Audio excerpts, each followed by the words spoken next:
What's up? I got to tell you, first and foremost, the response from y'all is out of control. It is beyond overwhelming to experience what you and everyone else has done for me with just the outpouring of support for me coming back and sharing the Froglogic concepts with everybody on this podcast. I feel so incredibly blessed. I mean, to the point where, like, I can feel it's inside my soul of how grateful I am for all of you and what you're doing by actually tuning in, paying attention, listening to it. I mean, I can't even believe it. We were just talking about it the other day. We put the show up. We didn't even really pay attention because we're still working out all the analytics devices and all that stuff. And we just by chance, we went over to iTunes and checked it out. And there I was sitting at 176 after 5-6 days listed in the top 200 in society and culture. And that is not because of me. That is because of all you. That is because of the wonderful loyalty and support that you give me. And I am eternally grateful for all of that. It inspires me so fundamentally to continue doing this, to continue coming up, to create more content, to deliver more positive messaging that will enable you to defeat the negative insurgency, to engage in the real combat of life, and to make yourself a better individual and a better teammate for all the most extreme environments that are out there. And I just want to say thank you from the bottom of my heart again, man. I love it. So welcome back to the Froglogic Podcast. I'm your host, David Rutherford, and it is just pretty awesome, man. One of the things before I want to get started is just to say to everybody, hey, if you're new to the show, thank you so much for joining in. Hopefully a friend of yours or a family member shared with you the Froglogic Podcast, telling you, hey, there's this nutty former Navy SEAL CIA contractor cat who's a behavioral training specialist, performance coach, worked with World Series champion Boston Red Sox. He works with adults and kids and writes kids' books and daily devotional stuff on social media. And he's just full of really positive, motivational content that can hopefully make you a little bit stronger, a little bit more focused, and a hell of a lot more faithful that this life that we're all living is a true blessing. If you want to listen to the show, obviously go check. I'm on iTunes. I'm on Stitcher. I'm on Google Play. I'm on Spotify. I post the shows on YouTube. You can go to my YouTube channel or you can go straight to the website, which is teamfroglogic.com, and you can listen to all the shows there. You can please subscribe and write a review if you want on everyone. We'd love to have your reviews. Obviously, the more reviews people write for the show, the better ranking I get, the more available it is in terms of search engine and suggestions and all the different places that the analytics calculate those type of algorithms. So all of that is helpful. And if you don't want to do it, whatever. It doesn't matter anyways. It's nice. I appreciate it, but I'm just happy you're here listening right now. That's all I care about. So those are the places to find me. All right. Now, we talked about the website. And by the way, it is a new website. We just finished. I want to just give a shout out to my buddy AJ for helping us out. He's incredible. He's an amazing guy. He's so wonderful to work with. And it's just, hopefully you like it. We're still, greasing out the little kinks and all that stuff. But it's there and it's up and check it out. Not only can you find the podcast, but you can also, if you want to learn more about me as a motivational speaker, you can read about what it is I do there, all the different types of speeches I give. I give 7 different speeches out there, from introducing Froglogic, Navy SEAL motivation, embracing fear, forging self-confidence, living a team life, living with purpose, team culture, and I'm working on a new talk right now called The Peaceful Pathway of Pain.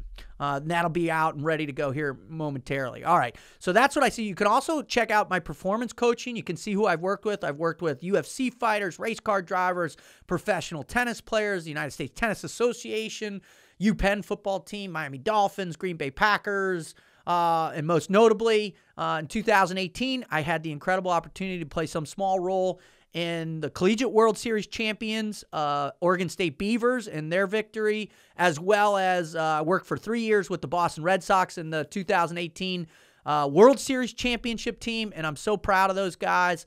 And I just am so thankful I'm able to do that. If you're interested in some performance coaching for you or your team or your organization, go to the website, fill out a form, or if you want me as a speaker, fill out the contact form, and me and my team will get right back to you as soon as possible.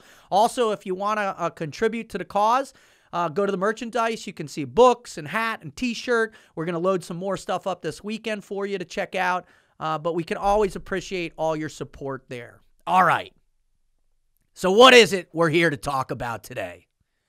We're here to talk about one of the most powerful forces that exists in this lifetime.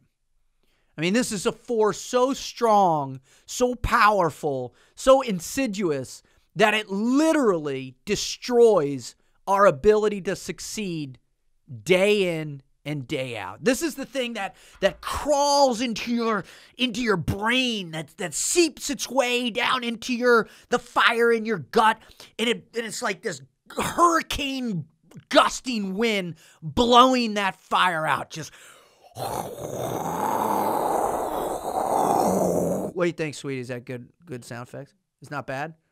I need to work on it, is what you're saying? You're shaking that. Yeah, okay. I love it. So it's like this hurricane gust wind trying to extinguish all the goodness, all the positivity that you kind of breathe life to day in and day out, right?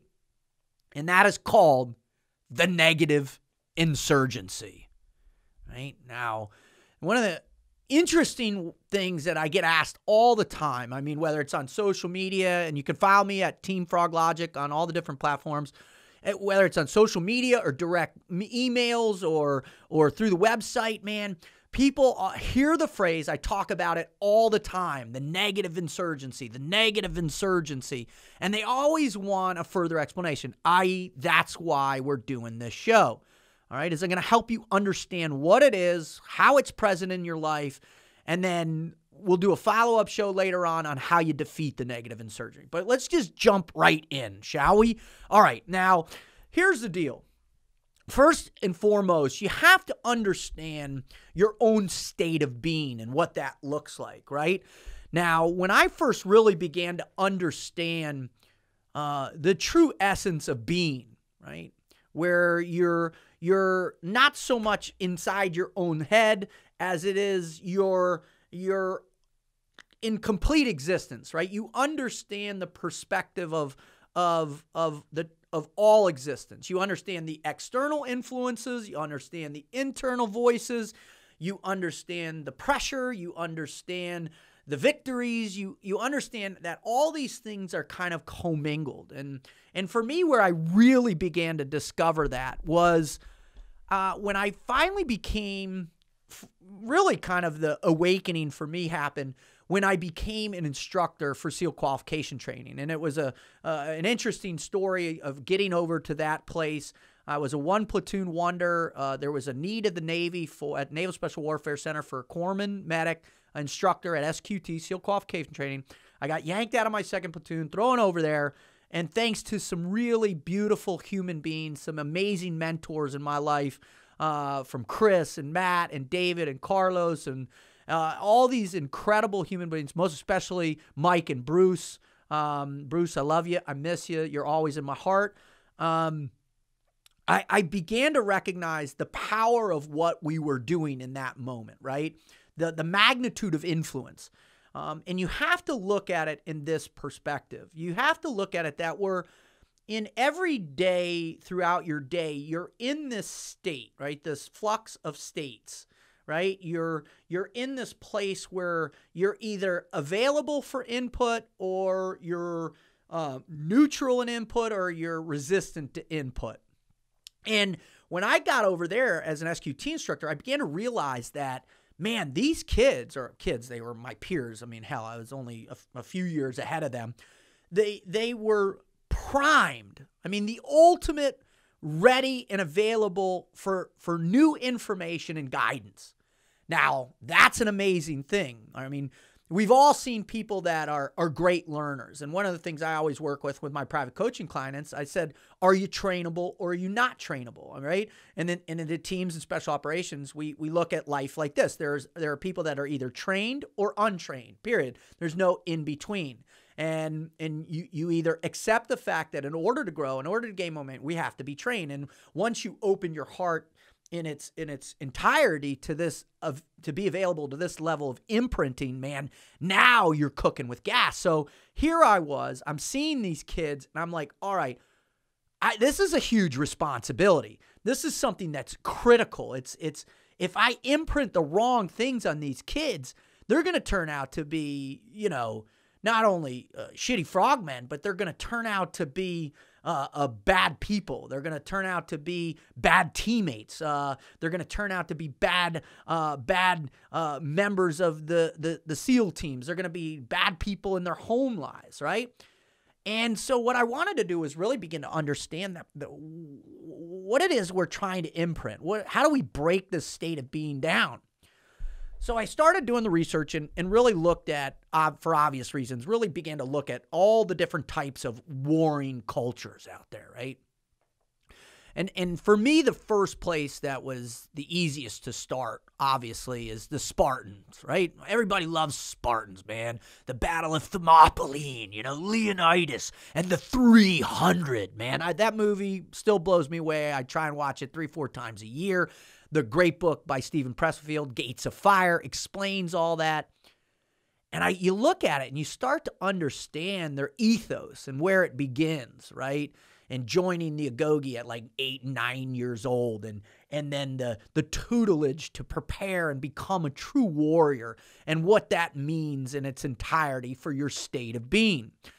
Now, then I went on over to samurai. I checked out the Mongolian hordes. I looked at Alexander the Great. I looked at Napoleon. I looked at World War II. I looked at our unit, the UDTs. I looked at Special Forces, Rangers, Marine Recon, regular, all Medal of Honor winners. Man, and I started to see there was this consistency about the aspects that we really need to address. And it's the physical, the mental, and the spiritual, emotional self. All right. Those are the three main states of being that we need to maintain our conscientiousness with. And I know what you're saying. Dave, brother, everybody says this. And that's true, because after I looked at the warring cultures, I went out and I looked for cultures of peace. I looked at democracies. I looked at whatever, philosophical. I looked at imperial, whatever. There's this underlying focus within the human condition that we need to address those three states, right? We need to address ourselves physically, mentally, spiritually, emotionally. And I'll dissect spiritual, emotional in a little bit here when it comes to negative insurgency. But when you begin to understand what are the variables within that spectrum, it's very difficult for us to gain external reference versus our internal reference. Now, with this group, this collective group that I was dealing with at SQT, it was a pretty regimented evaluation or measurement, right, that we had. They had been through BUDS. They had made it through Hell Week. They had gone through all that indoctrination process, and they were to us. So physically, they were top-notch. Mentally, they were sharp and focused. Emotionally, they were in the place they needed to be in order to take the proverbial beatdowns that we get, the infliction of pain, if you will. And what I began to understand was this concept of balance or homeostasis, really, that has been prevalent in the self-help movement really since probably Abraham Maslow began with humanistic psychology and the further development of all these different external influences from Hinduism, Buddhism, even Christianity, Judaism. They all these mindsets talk about having this peace that we're searching for. Well, I appreciate that, and ultimately that's what I'm searching for now is that peace of mind, that peace of heart, where I can still at the same time experience that peace, but also strive to be the best possible version of myself, right? That pursuit of perfection that ultimately drives us unto the breach, right? Or into the fire that stokes that flame in our gut. So when you gotta recognize that we're in this constant state of flux. The way I describe it when I talk to people about it is we all have this great visual reference of life as this tremendous roller coaster going up and down, up and down. And then we're being fed a lot of this information that says, all right, the body, the mind, and the soul, you have to have balance. Well, essentially what we're trying to do is balance all of that on this little head of a pin, right? And that pin is anchored into this roller coaster cart that's going like this. And as the external environment is making it out of balance, so too is the internal environment in our heads and in our hearts.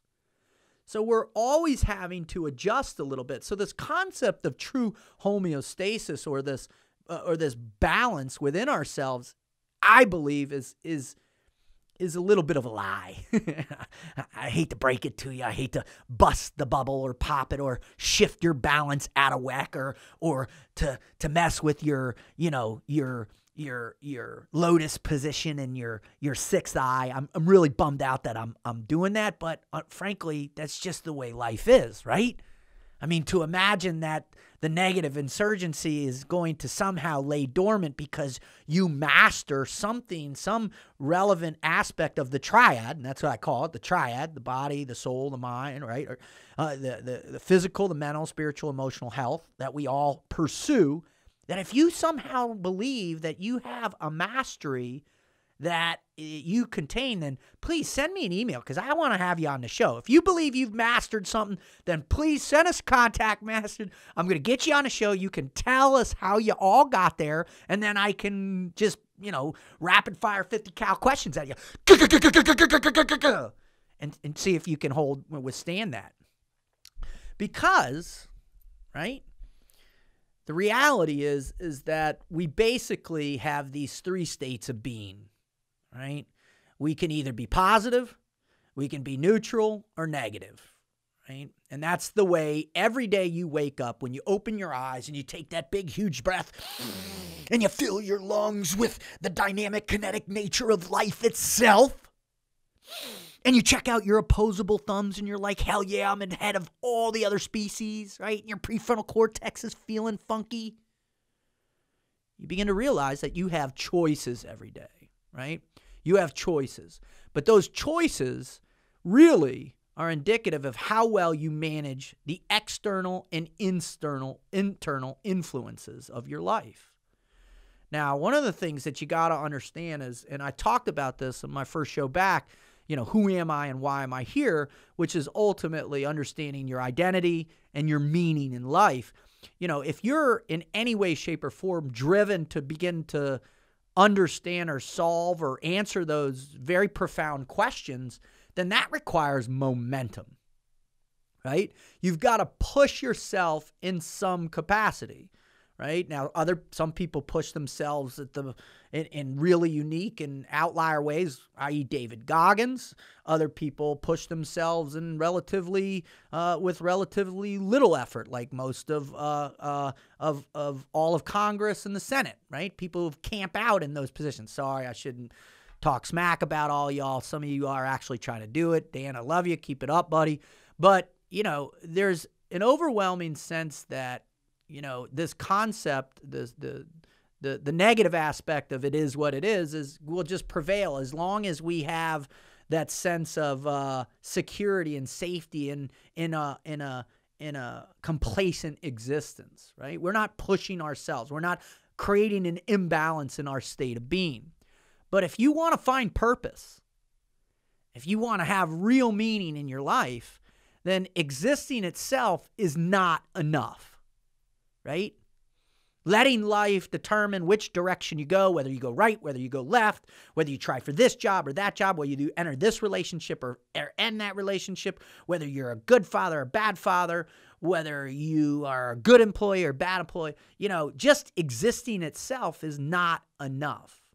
You will not feel any sense of fulfillment within that, right? We actually flourish, right, when we pursue definitive objectives or goals in our lives. Now, the level of that flourishment, right, the level of our enhancement, the level of our increased sense of value or worth is a derivative of those accomplishing those objectives.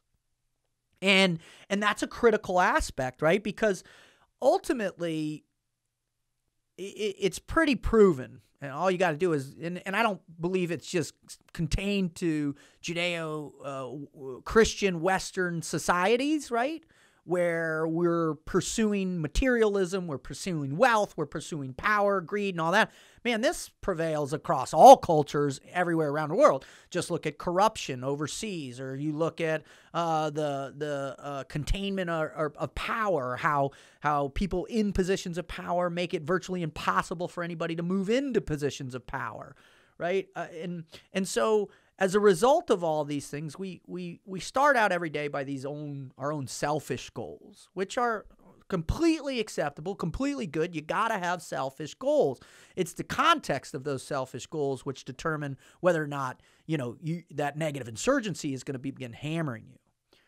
Now, the other component are team goals. And that's where we really begin to, I think, distinguish ourselves from other people, where we start to say, hey, it's not about my own sense of accomplishment, but it's my sense of accomplishment as it relates to empowering other people to accomplish, the other people that are part of my team life, right?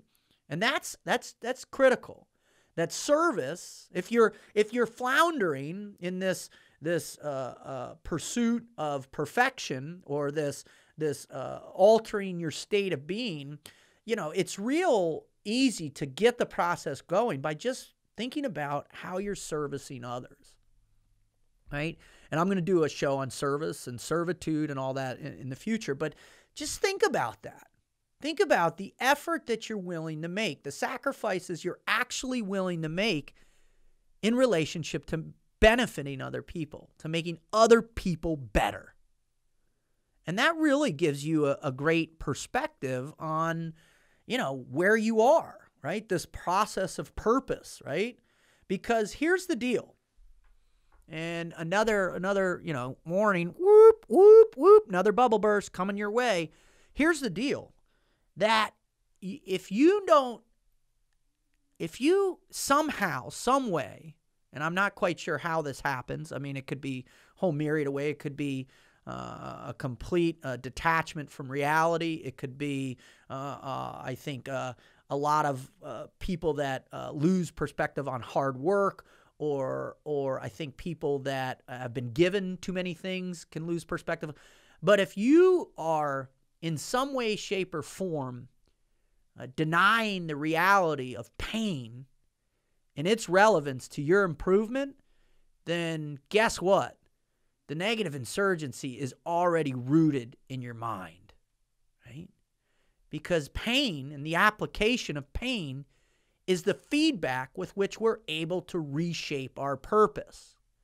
It's the feedback which we're able to redefine these goals of ourselves and for our team. So, do you have pain in your life, right? Because without the feedback, that informs the direction of the quest that we're on, man, we can just we can go down these rabbit holes, if you will. And rabbit holes can be positive, obviously. Marcus and I used to go down them all the time. But these really distracting concepts, these things that suck you off the path, right? That the shiny bouncing ball, right? Now, if there's not substantial pain affiliated with those things, man, it's easy to get sucked into that. And that's part of what I'll talk about here in a second. Now, when the feedback is painful, and it always will be, I don't know of anybody out there that goes through life that hasn't experienced pain of some kind. Now, obviously, all pain is relative, right? Physical, mental, spiritual, emotional. It's relative to the individual and the experience. But the one common factor, the one unifying component I believe that exists across the human condition is the concept of pain, right? If you break your leg, you know your leg is broken, right? Now, your threshold of pain might be a variable based on all different kinds of, biological measurements, but or just, tolerance and past pain experience. But really, you break your leg, it's going to hurt, right? Also, too, if you experience some type of mental pain, trauma, if you will, right? If the loss of a loved one, the rejection of a loved one, these things, they're very common, and they're able to cross these cultural borders that exist, right? And that's what we share collectively. We share in each other's pain and suffering. And the more we're able to understand and do that, I believe, the greater probability we have in understanding our own state of being and how much the negative insurgency is actually impacting us. Now, here's the deal. Is your pain positive or negative? Pretty simple. Now, I get it. You're like, Rut, whoa, and halt, Rut. What do you mean, positive pain? There's no such thing as positive. All pain sucks, right? I don't know if that's accurate whatsoever. In fact, there's a very real concept called positive pain that exists.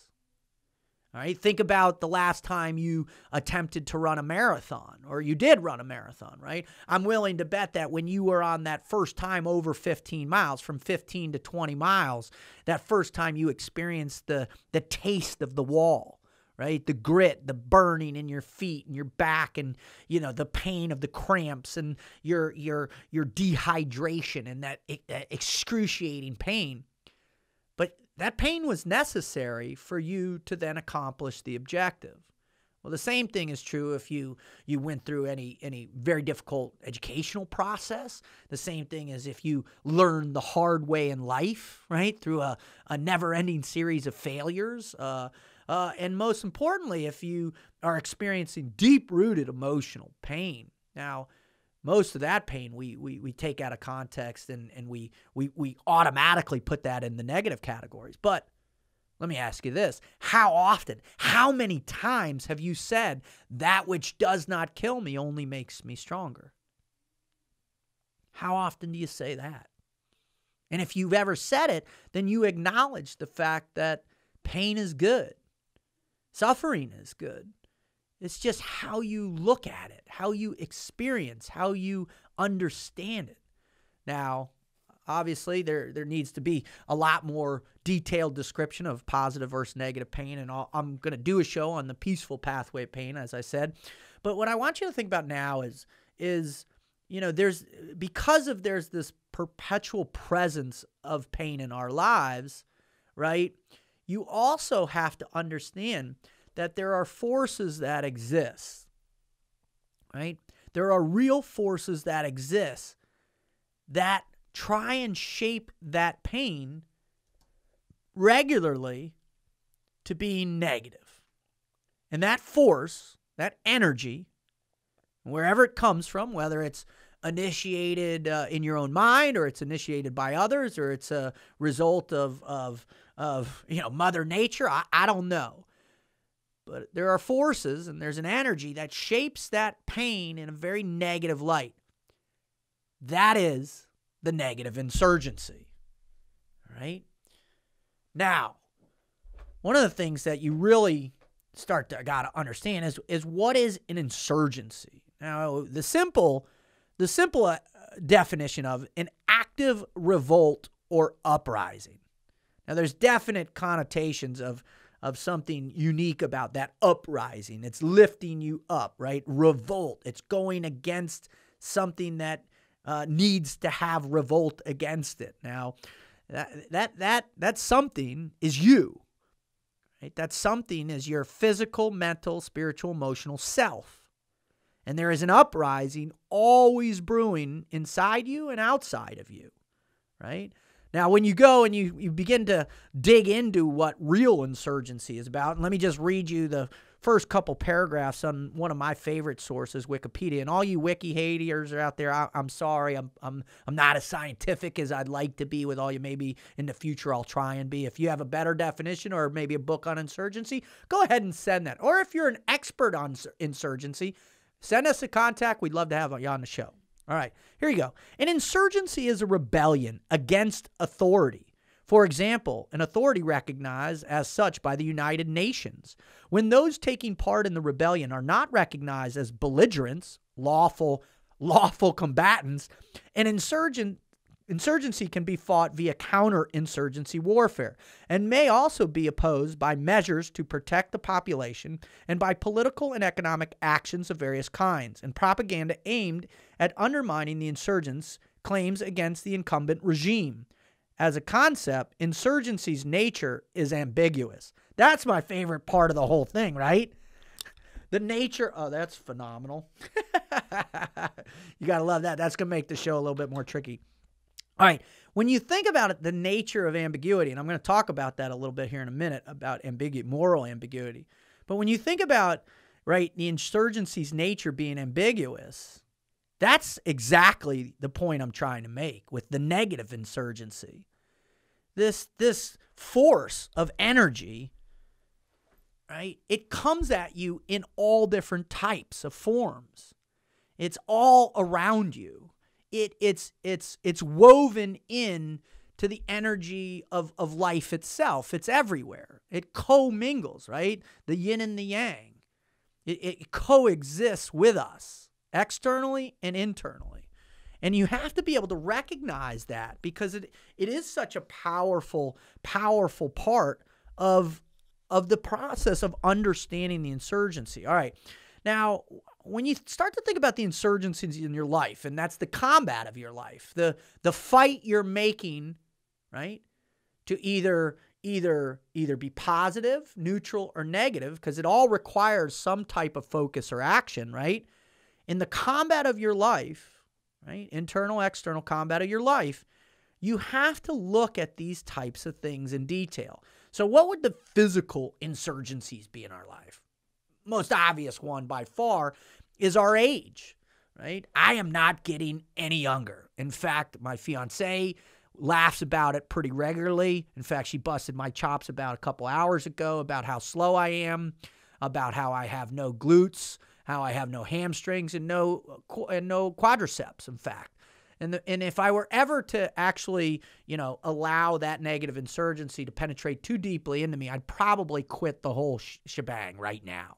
But since I really hope at one day in the not too distant future that I'll be able to beat her maybe in a 100-yard dash. I think I might have you there.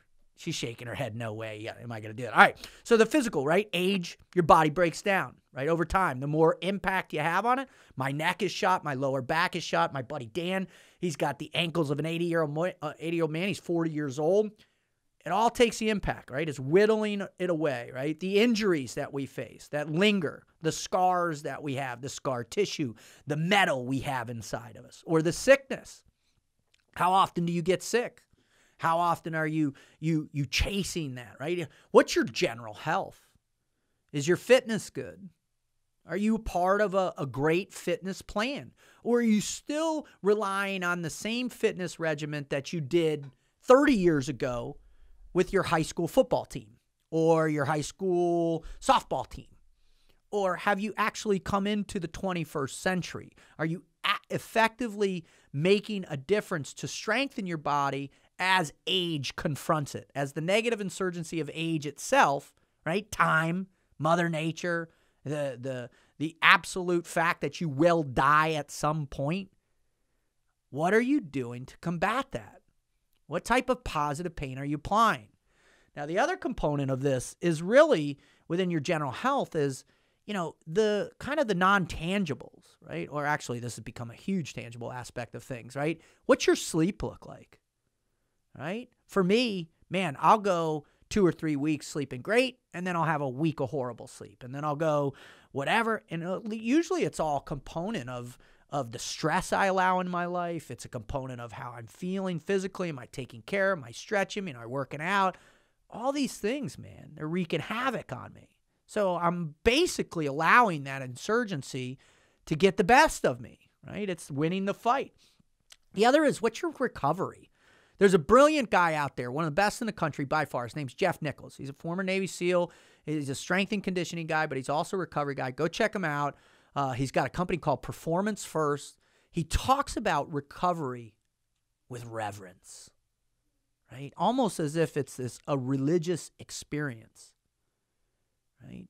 And this is a guy that pushes his body to the absolute maximum, right? And everything he does, right? He goes.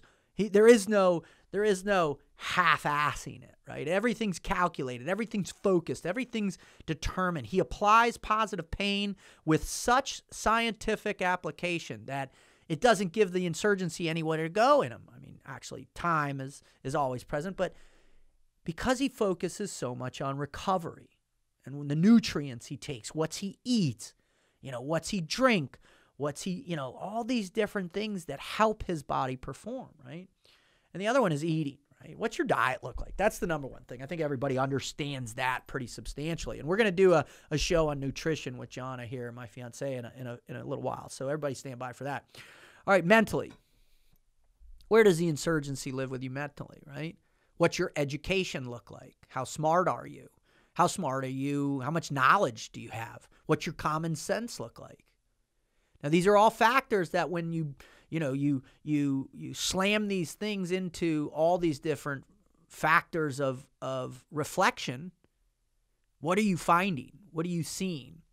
Are you seeing that you maybe should have paid a little bit more attention in 10th grade instead of sitting in the back of the class after you got high out during lunchtime?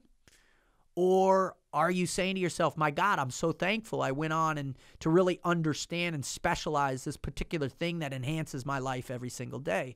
Do I know everything there is to know about it? What's my knowledge base? Do I read multiple forms of information, or do I just get all of my info from one slanted perspective that forces me, right, to think in one particular way?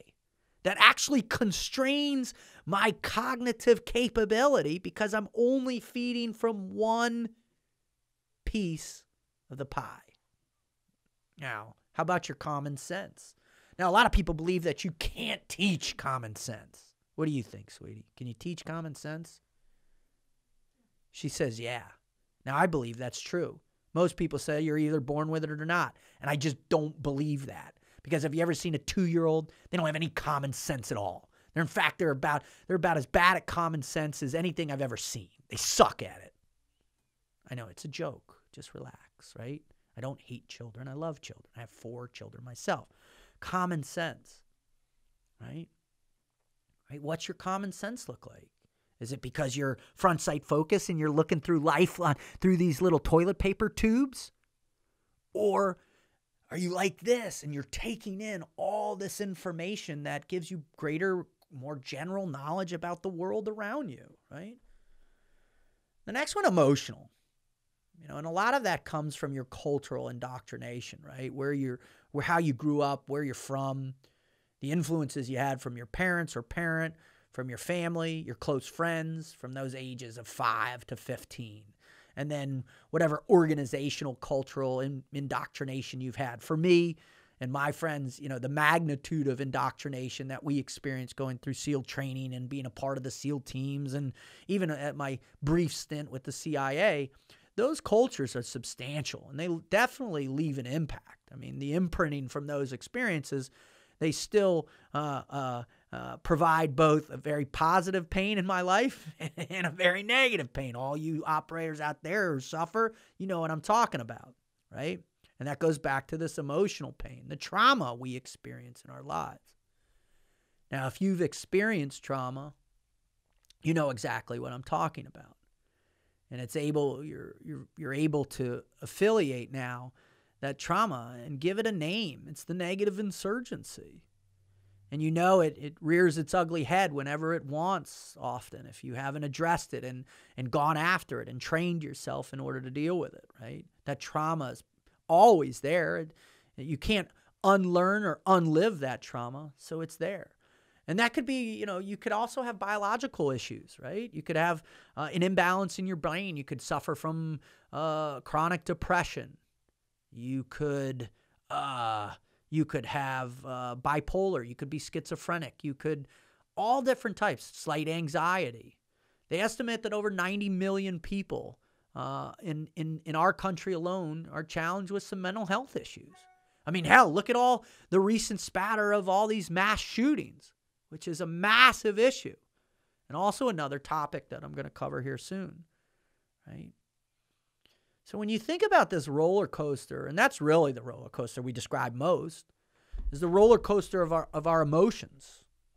The ups and downs, the highs, the lows that we feel day in and day out. Well, think about why. Really, think about what is pulling on you, what's causing the emotions to happen, really to dissect it, right? Why you react to certain things in the way you do. Well, most often, you're not even paying attention. You experience something in such a profound way that there's this negative reaction to it. And it's because the negative insurgency's got a hold of you. It's gotten into you. It's intravenous. It's flowing through your energy, your existence, man, and it's hammering the snot out of you and your emotions. Right? Now, you got to think within your emotional roller coaster, right? The great proportion of what's relevant is your relationships. And when you start to break down and look at your relationships in your life, are they healthy? Are you surrounded by healthy people? Are you surrounded by stable people? Are you surrounded around people who are, good at fighting the insurgency within themselves and the external insurgency? Or are they part of the negative insurgency in your life? So often it's very difficult for us to cull those relationships in a way that's more healthy for us because we have this deep-rooted loyalty to people in our lives as a result of time invested, or maybe they helped you out at one point, or just their blood and family. And so we remain committed to these people that continuously infect us over and over with this negative insurgency. And the other one is in ourselves, what we have going up here, the relationship that we feel for ourselves and how we look at ourselves in the mirror, how we experience ourselves relative to the world around us. Are you constantly negative in your head? And if you're not constantly, I don't assume that everybody is 100% negative. Otherwise, there'd be the suicide rate would be off the charts. And unfortunately, we're seeing the highest increase of suicide in a long, long, long, long time. And I think the result of this is because we're losing focus that this is a true battle against a very real enemy that's hunting us down day in and day out, and hunting us down in our own minds. We're actually, we are the cohorts. We're the comrades of this devious, insidious process, or not process, but enemy that exists within our own heads. And how often are you beating yourself up? How often are you trying to destroy that momentum or that pursuit of purpose in your life? Now, the last one is the spiritual aspect of the negative insurgency. And I'm never going to be a guy that professes to have a massive handle on all of this, as I'm still a relatively new born-again Christian, and trying to understand how I serve Christ as best as possible. I'm trying to understand the relationship with Christ. I'm trying to understand really the sense of doubt that is lingering, that the negative insurgency that drops that doubt in my heart day in and day out, especially when I see innocent people suffering in ways that are beyond tragic, right? The families and the loved ones of all those who are killed unnecessarily every year, or the people that die from disease, or the people that are unfortunate enough to live in places where the water is poisoned or the food sources are tainted. It still baffles the mind that, we're in that position, but it is simply the facts, right? I mean, it is what it is. And not enough people have understood that faith is really about servitude. Indentured servitude, really, indentured to the faith itself, indentured to the sacrifice of Christ. And that's the way I feel about it. You don't have to feel. But what I would hope that you would do is that you would at least you would begin to try and have a greater faith in the people you love, right? And believe in what that love can do and what it means. Right? Because I'll tell you one thing, our faith is under attack, for sure. Now, all the the devout people out there in all the different places are going to, throw their hands up, yeah, right. And that's not what I mean. I don't mean organized religion.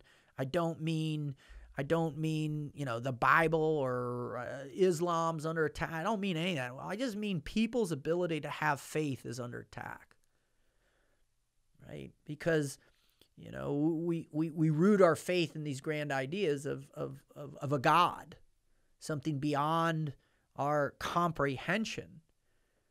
But one thing that I can tell you is that, the more I try and have faith in my life, the more capable I am at being able to combat that negative insurgency, right? That's tearing me down all the time. It helps me with forgiveness, which is a massive thing. It helps me with judgment. It helps me with second chances. It helps me with my own debilitating despair at times. It helps me with recognizing that there's something bigger than me that has more meaning than my meaning will ever be. And just that concept alone, which you can pull or derive from the love that you feel and the faith you feel for the people who do love you. And that's powerful stuff. It's really, really powerful stuff. It's not this floating thing in the air that you can't grasp. You feel that. You feel the power of that. And the more you invest in it, the more you train yourself to be spiritual, the more you train yourself to have faith, the more you train yourself to be a believer in love, the stronger and stronger you'll get. You have to understand that's what the leap of faith is all about. And I hope you take that. All right. Now, before we move on, I just really want to give a shout out to our sponsors for the Froglogic Podcast. And listen, you got to understand, man, people get sponsors all the time. We had truckloads of sponsors on TAQ. With this show, I really wanted to be able to access, products and companies that I had faith in. And one of those for sure is Onnit, and most especially Aubrey, because I have this real respect for the journey that Aubrey is on. He's on this journey of enlightenment. He really wants to understand the human condition. He wants to understand himself as it relates to the world around him. He wants to be able to optimize his ability to defeat that negative insurgency. And by meeting him and becoming, a small little part of Onnit and what they represent and what they do, which is to create great supplements and products and programs that enhance people's ability to live a better life, right? I have had this great opportunity to forge this relationship, right? They have faith in me. I have faith in them. And I have faith in their products too. And one of their products that I really love a lot is Alpha Brain. Now, this is their cornerstone product, and it's something that I've been taking on and off for the past 2 years, I think. And mostly off when I travel. Either I run out or I forget to put it in my dob kit because sometimes my short-term memory is shot and I'm running out the door last minute. But when I'm home, my morning routine is I wake up, I get over, I have a couple drops of CDB or a gummy, and have a glass of water and take an Alpha Brain. And this product has really given me a greater sense of cognitive alacrity. It's given me a greater focus. As anybody who's an entrepreneur or vetrepreneur or anybody who's just trying to be good at something realizes that over a period of time that insurgency can get into your head, the stress, the fatigue, the distractions, the negative thoughts, right? But this product right here, it helps me stay focused on all the different things that I'm working on. Now, I'm a motivational speaker. I'm a performance coach. I'm a podcast host. I'm a YouTube personality. I'm on social media. I work with veterans. I work with kids. I have my own family. I'm a fiance. I'm a son. I'm a friend. That's a lot of shit. And so, taking one of these every morning, it helps me drive through the day and keep that focus. Everything's been tested. There's some great clinical trials that have been done on it. Some medical journals have been written about it. I just can't recommend it enough. It's really a beautiful product. If you don't like it, I mean, maybe just your brain ain't dinged up enough like mine is, all the concussions from Pee Wee football and high school and college lacrosse, plus all the times I got punched in the face or I was too near explosions. By the way, 16 feet is not the appropriate distance from 16 claymores at one time. It's much too close and not good for your donut. But this product, man, it's a good one. It's a great one, in fact. So do yourself a favor. Head over to Onnit.com. That's ONNIT. Over to Onnit.com. Check out Alpha Brain. Read up on it, right? Read some of the reviews and give it a shot. And I'll tell you what, tell them I sent you. You know what I mean? Just say, hey, I'm over here from Froglogic. They told me to come over, and you'll dig it, man. You'll dig it. It's funny, man. I got all kinds of stuff here. I had my little protein bar before I started. I got my gut health package that I have daily, too, to help with my guts. I've had a lot of gut challenges in the past, and I'll talk more about gut health on another show. But, man, they put out great products, and they care about you being better, right? And so give them a shot, man. You'll dig it. All right. The next one is Wise Company. Man, are you prepared, sweetie? Are you? You are. She just gave me, she's like, hell yeah, I'm prepared. Hell yeah, I got 25 buckets of Wise food in my garage. I've got a emergency backpack. I've got a 3-day. I got a 1 month. I got a 6-month supply of the best, absolutely the best long-term food storage, freeze-dried food there is on the market. And that's Wise Company, man. Now, this was a real blessing to me. I've always been prepared, right? Think about it. I'm a dude, SEALs, Blackwater, CIA. Nobody knows how to be prepared better than us. In fact, we're prepared for the biggest oh shit moment there is on the planet. And that's the way it is, right? All right. So the question that you have to ask yourself is, are you prepared? Are you prepared for the next hurricane? Are you prepared for the next wildfire, earthquake? Are you prepared for hell? Are you prepared for the zombie apocalypse? Or the great and fabulous EMP that China's going to launch on us because we're crushing them in the trade wars, right? What do you think the blackout in New York City was? I'm spreading all kinds of conspiracy theories right now, sweetie. You got to reel me in on this. You just gave me the, hey, cut it out stuff, all right? The fact of the matter is, are you prepared? Is your family prepared? The Don't be selfish and think about yourself. Is your family prepared? Do you have enough food to last your family at 2,000 calories a day, right, for a week without power, right? When nobody can get to the supermarkets, when there's no resupply going on. Can you, if there's a catastrophic event where you are, Houston floods, Midwest floods this year, hurricanes, wildfires out in California, man, are you prepared? If you got to ditch your house, your home, and you're packing up that car and you've got your suitcase and you've got your guns, do you have your food? Well, I'm telling you what, Wise Food, that's the place to go. Wise Company, that's Wise Food. Just head over to wisefoodstorage.com, wisefoodstorage.com, and check out everything they have. They've got camping meals, which are amazing. And I've tried 80% of all the meals now, and they're fantastic. They're 1,000 times better than any MRE I ever ate, and they're much better than almost all of the competition that's out there, right? And every day they're working on improving the quality of their taste, the packaging, the delivery, their customer service. This is a company that you can count on and you can trust, all right? So, just give yourself a little peace of mind, right? Head over to wisefoodstorage.com, put in the promo code Froglogic, and you are going to get 25% off anything you buy. That's 25% off anything you buy. You put in Froglogic in the promo code, right? And it's a 90-day full money-back guarantee for you. All right?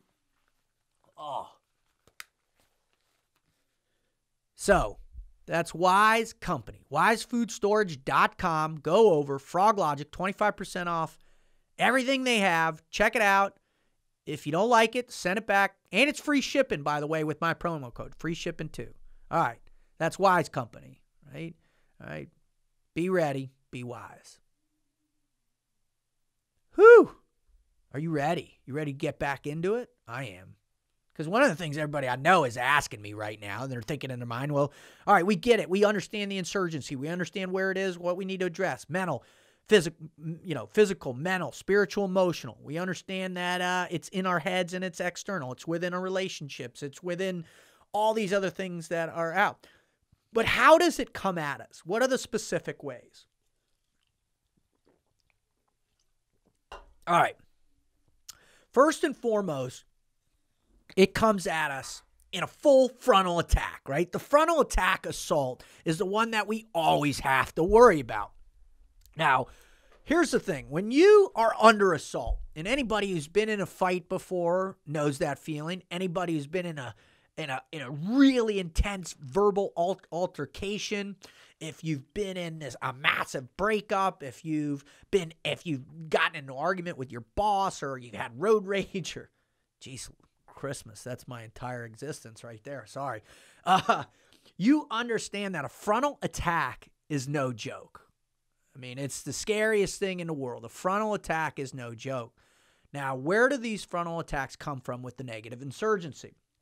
All right. First and foremost, it has a lot to do with the things you allow to influence you, right? Really move you on a deep personal level, right? Those are the places where it's coming on full tilt, right? Those are the things the information that we're seeking out every day, right? And most importantly, the greatest frontal assault is when it comes from these relationships that we're in that might not be on the up and up, that might be a little bit negative or a lot of bit negative. It's a frontal assault, God bless. All right. So when you think about those personal influences of those people in your life and how they're affecting you, what you're consuming, or I should actually say what's actually settling in, what's being priming you to elicit a response in a way that would most likely have the negative insurgency attached to it, right? Those personal influences. The other one are the media influences. Now, I want you to be honest with yourself. All right? I know everybody out there has screen time analytics now. How much time you're logging on screens, right? All right? Think about going through, and you can do this while you're listening to this right now. Go through your Instagram feed, right? Go through your Twitter, who you're following. And just stop for a moment and look at the image, read the content, whatever. What is it offering you? Is there a negative connotation to it? Is there a forceful way it's trying to influence you? Is there an image that's trying to suck you into something to get you on board with their opinion or their way of thinking, right? So often we go down these we find these common streams of influence, these things that we know make us feel good. They elicit the dopamine response neurologically, and so we just keep tacking on more and more and more of those, right? We only watch Fox News. We only listen to this person, right? We don't try other things. Well, that influence, man, if you're not careful, right, that influence can start really pushing you towards the negative insurgency. And the other thing is also is what we seek out daily. All right, what type of stimulus, right? Because you might be going out after something substantial, right? Something that's going to give you that grand sense of purpose, that grand sense of value or worth. And you're going out, and all of a sudden you hit something full blown that's veiled in some type of positivity, but the underlying source of it is deeply, darkly negative, right? And so think about the things that you're seeking out in life. Are you seeking out fame? Are you seeking out fortune? Are you seeking out power? Are you seeking out a dominance of some kind within your social structure? Right? What do you see? Is that what you're seeking out built upon the precipice of being negative itself? Or are you seeking out, that positive pain? And that's tough to deal with. That's tough to understand, especially when you get into these focus grooves, when you want to be the assaulter, right? When you want to assault, everything that's out there, when you want to consume at will, right? Because what you got to ask yourself is, why are you assaulting? And why are these things influencing you? Is it relevant to the truth of what you want your identity to become or to be? Is it relevant to your present identity now? More importantly, is what's the relevance to how it affects you and your service to your team? I battle with this all the time, man. My past experiences have a tendency to make me a little more anxious, or we like to describe it as vigilant. Well, that vigilant can a lot of times take metamorphosize into its own sense of negativity, whereas I think I'm being focused and driven and committed when I'm really just being an asshole. And that's a tough thing to recognize. And thank God I have incredible people in my life that love me that can point that out to me. But you have to think about that, right?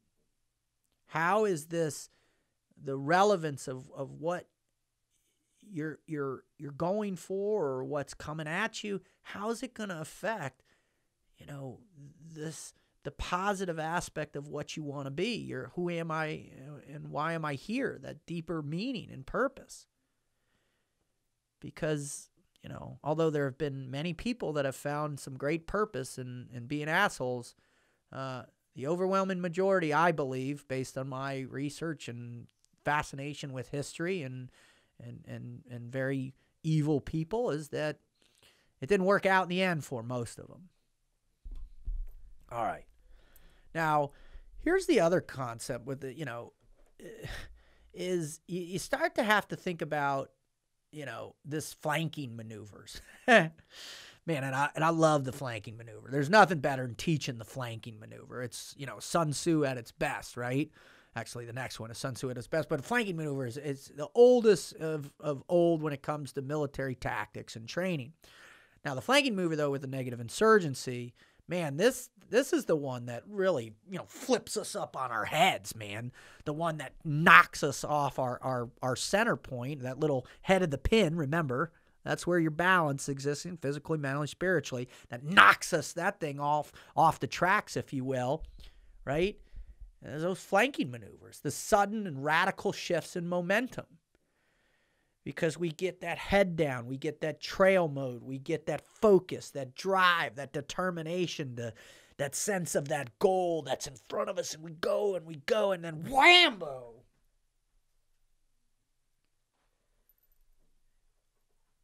We get blindsided by the negative insurgency.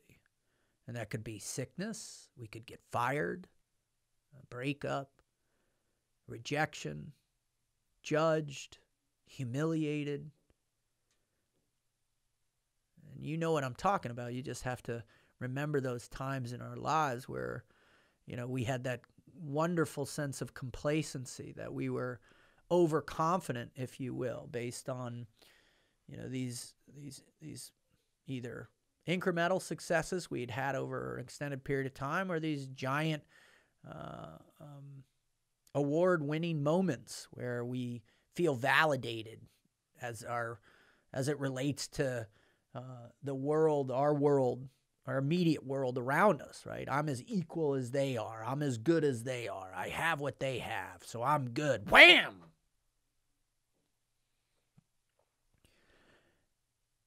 And I think a lot of those blinders, or that unawareness, right, comes from our lack of humility, or recognition that, hey, you're still in the fight, regardless of the fact that you feel this modicum of success, or a maximum of success. You still need to recognize the insurgency is hunting you down. Never stops hunting you down, quite frankly. And thank God for that, right? Because it keeps us humble. All right, the last one you got to think about is the guerrilla warfare. Now, being a special operations guy, I like to think that I have some understanding until I actually met people that were really good at this type of warfare, and I realized I was just like a little kindergartner playing in that realm. And then as well as reading some real intense philosophy or psychology that's out there about what guerrilla warfare looks like. And these are those slow, methodical dismantling of our belief systems, of our mental and intestinal fortitude, the slow disintegration of our value systems and beliefs. This is the shockwaves, the subtle shockwaves that are penetrating into our our core essence of goodness. And these are the slow deaths people talk about. These are the moments where we start to lose a sense of ourself, where our state of being is so far gone from what we at one point in our life believed to be true that we actually begin to manufacture new truths, right? We cultivate these wrong relationships, right? We get sucked into the wrong groups. We start worshiping the false idols of existence, right? Think about it. All these little things that we become emotionally and mentally attached to, and sometimes physically attached to, whether it could be alcoholism or drug addiction, it could be being a part of gangs, or being a part of people that are stealing from each other, right? It can be a part of these things that begin to allow ourselves to say, you know what? Why should I continue to try and be good? Why should I continue trying doing it the right way? Everybody else is on the side of the negative insurgency. Everybody else is realizing this grand momentum, the pathway's so much easier. The pain is less severe. So why can't I do that? Why can't I go down that path? Why can't I be the one that says, you know what, screw this? No, I'm going to do it just like I watched him do it or them do it or whatever. Why shouldn't I? What should hold me back? What is the constraint that I need to have? Morality.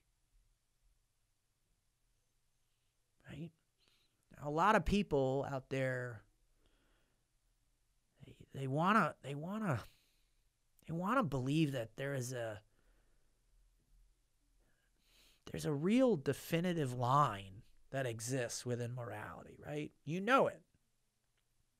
But unfortunately, morality is like this razor's edge. You know, and it's very easy after trying to balance, you know, in the space that you want to step off because that blade just gets a little bit deeper into your foot because there is a pain affiliated with goodness. There is a pain affiliated with righteousness. I think we've seen that, right? They're not, you can't separate the two. Right? So where does that moral ambiguity begin? It begins when you start to flex yourself a little bit, when you start to allow these false truths to creep in. Yeah, that's right. I deserve this. That's right. I deserve this. I should be doing this, you know? Well, who's going to care? It's not going to hurt anybody. Not going to hurt anybody. We say that all the time. Or, you know what? I'm sick of having to, live the life of something I'm not. I'm just going to be who I am. I'm just going to have, the zero foxtrot attitude, man. I'm just going to, you know what? I'm going to do what I want to do and live how I want to because it all doesn't mean anything. Anyways, I'm going to die. There's no real relevance. I'm not going to heaven. There's none of that. Man, so why shouldn't I get it all while I'm here? Why shouldn't I feel that personal validation, that equality of success that I see, spewing forth like this tidal wave of influence that I'm scrolling or flipping through or swiping right, swiping right, swiping right?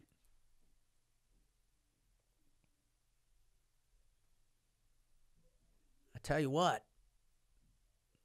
I've existed in those realms many, many times. In fact, for most of my life, I lived with a heightened sense of moral ambiguity, at least my adult life.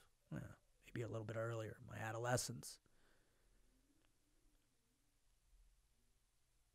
And the problem with that is that it's a pathway to the greatest pain there is, and that the greatest pain, I believe, exists was when you have a spiritual void that's present in your soul. And that doesn't mean that if you're not reading the Bible every night, or you're not entrenched in the Torah, or you're doing sweat lodges with Native Americans, that you're on a pathway to hell. But what I'm saying is that if you somehow can easily justify you being a member of the negative insurgency, then guess what? You're on the wrong team. And that team, I promise you, will ultimately destroy you. There's no doubt in my military mind. There's no doubt in my civilian mind now. There's no doubt in my empathetic heart. There's no doubt in my faithful existence, or the faith of my soul, that if you go down that pathway where you are in the spiritual abyss of morality, then it's going to kill you. Maybe not physically, but certainly mentally and emotionally. All right.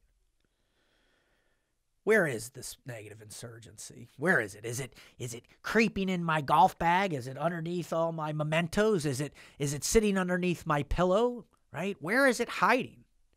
And it's everywhere, man. It's in people, right? We see this every day. Right? We see good people, we see bad people. We see people that say they're good and they're really bad. We see, it's in their speech. It's in the energy they put off. It's what they do when they're away from us, right? How many relationships are we in where we have one perception of how people are when they're in front of us, and then when they're away from us, they're completely different. They're talking smack about us. They're condemning other people. They walk this other place, this other pathway of moral ambiguity, right? They don't live up. Their actions and their words don't match up. They don't sync up, right? Now, I'm not saying that I'm not saying that we're all perfect. And God knows I'm not perfect, man. Holy cow. God knows I'm not perfect. Right? But I know I'm not perfect, and I know why I'm not perfect. I know that I allow that negative insurgency to pull me off course, off this peaceful pathway of pain, right? It's when I'm walking that Jericho mile of life that I'm tested by the negative insurgency. It baits me in. It tempts me with saying, hey, do it this way. Do it for this reason. And I allow that temptation sometimes to get the best of me. And that's when the worst of me comes out, right? That's when the insurgency says, oh, right on, Rut. We've got you back. You're back on our side. You're here. You're wielding that sword of evil. That was extreme, wasn't it? That was a little bit. She's giggling at me now. That's all right. But when you think about it what is the most dangerous place the insurgency exists? Right? It's within ourselves, man. When we're weaker than we want to be. And that happens a lot. I know it does. And I'm not going to judge you for it unless it makes you part of the other team, unless it brings out the worst of you and you start to infuse your negativity into other people, into the people that you supposedly care most about. Right? Because we're not as strong as we hope we are. I mean, we do the things. We try and build ourselves up physically. We try and strengthen ourselves mentally. We try and sharpen ourselves spiritually and emotionally day in and day out. But guess what? This constant battle of our perception of the worlds we exist in, man, that wears us down because the fight never ends. It never ends. And man, trust me, I'm just like you. I look forward to the days, and hell, my fiance and I talk about it daily. When are we gonna get a break? When are we gonna all of a sudden feel the relief out there? And when is raising 4 daughters gonna become easy, and running our own business gonna become easy? And when are we gonna have financial freedom? And when are we gonna have the success we're looking for with what who knows? But the perception and expectation of that given, if you will, it can destroy us. But that's the insurgency, man. That's the insurgency. And so you have to understand that this is a perpetual battle in your life. It's not going away just because you go climb up on a mountaintop in Tibet and get in the lotus position and have your little Tibetan chime bowl, and that somehow, somewhere you're going to absolve yourself of this suffering, this struggle, this insurgency. Hell, you can't even go off the grid and feel it. Just the nature by wanting to live off the grid as the insurgency is winning its space. The way we do it is, you have to be conscious of the assault. Just recognize it's there. Just stop for a moment, take a breath, and say, you know what? It's a part of my life, right? It's a part of my life. It is what it is. It's there. It's present. It's everywhere. It's in the people I know. It's in the people I don't know. It's in what I watch and what I don't watch, what I listen to, what I don't listen to. It's in my body. It's everywhere. But I'll tell you something. There is an absolute way that you can work at defeating the negative insurgency every day. But that's another show. All right. Oh, man. They get heavy, don't they? They do. And I hope you dig it. I mean, I'm, this is really 28 years of me on this incredible journey of discovery and experience and research of really, really wanting to understand the human condition. Most especially so I can help you as an individual and also as a part of your teams, so I can help you defeat that negative insurgency, make a solid moral and good fight in the combat of life, and that I can help you in this pathway towards purpose to give you meaning and to enhance your ability to define yourself as it's relevant to your existence. That's why I'm doing this. That's why I've gone on the pathway I've gone, and I'm still on it, and I'm still learning, man. I guarantee I do the Negative Insurgency show in 3 years, and there's going to be a lot more to it. Right? But that's why I'm doing it, is because I want to help you. And I hope it does. It'd be wonderful if you listening to this show, you can write a little review for me on any one of the places where we offer the show, which is on my website at teamfroglogic.com. You can listen on iTunes, right? I'm under Society and Culture. Just search Froglogic Podcast. I'm also on Stitcher, Google Play, and Spotify. Please go there, write reviews there if you would. That'd be great. If not, it's okay. All right. I don't want you to feel any pressure listening. I just want you to listen and try and better yourself. All right. Also, it's on YouTube. Go check out my YouTube channel if you'd like. I'm going to start putting some more motivational videos up, little snippets here soon. And you can also follow me at Team Froglogic. I'm on Instagram. I'm on Facebook. I'm on Twitter. I'm also on some others, but those are the three main threes. And every day I really try and post a daily dose of Froglogic. And these are just kind of motivational devotionals that'll help you kind of reflect on your day, maybe give you something to think about as you go through the day and process it. So that's where you can follow me and listen to the show. Again, I really appreciate all the warmth and love that you all been sharing with me and the support that you've been given. It just means the world to me. It gives me meaning, makes my purpose feel validated, and it's certainly a huge component of me being able to defeat the negative insurgency that I face every day out externally, and most importantly, the insurgency I face up here. And God knows I wage war with myself pretty often. I want to thank all of you again. I want to thank my friends. I have some incredible friends that are so supportive of me and my journey. I want to thank my family. I want to thank my parents and my future in-laws and future brother-in-laws and their family members. And I want to thank my brother and James. I want to thank my children. I've got these beautiful girls that every day inspire me to battle that insurgency head on, to give them the tools that they need to eventually defeat that insurgency within themselves and externally. Most importantly, I want to thank my fiancée.